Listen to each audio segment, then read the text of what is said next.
I now give the floor to His Excellency Mr. Winston Peters, Deputy Prime Minister and Minister for Foreign Affairs of New Zealand.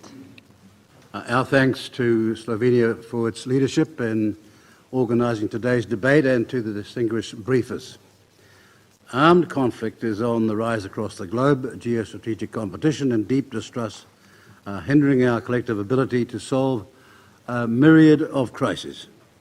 This is especially true for the Security Council, the primary organ responsible for maintaining international peace and security.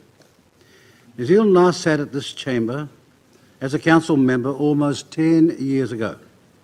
Since then, the Council's ability to address urgent global conflicts has been marred by contentious negotiations and a far greater willingness by some permanent members to exercise their veto. A second core pillar of our efforts must be respect for international humanitarian law and the basic standards of humanity that it protects. Or maybe a third principle: when somebody's addressing you, the rest of the people in the room keep quiet. Madam Chair. Excuse me. Thank you.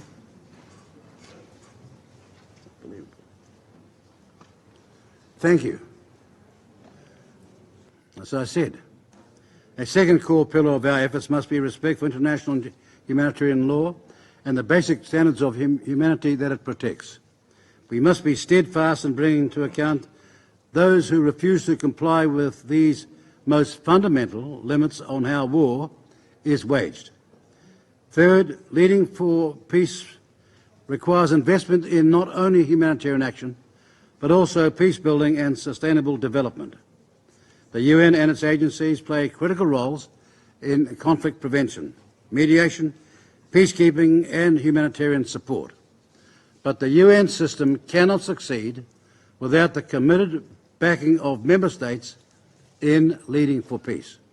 Finally, we must also recommit to diplomacy as the very building block of better relations between states.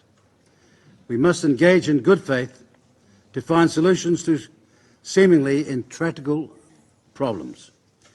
We look forward to working alongside you in pursuit of these goals and a more peaceful world. Thank you, Madam President. I thank His Excellency Mr. Peters.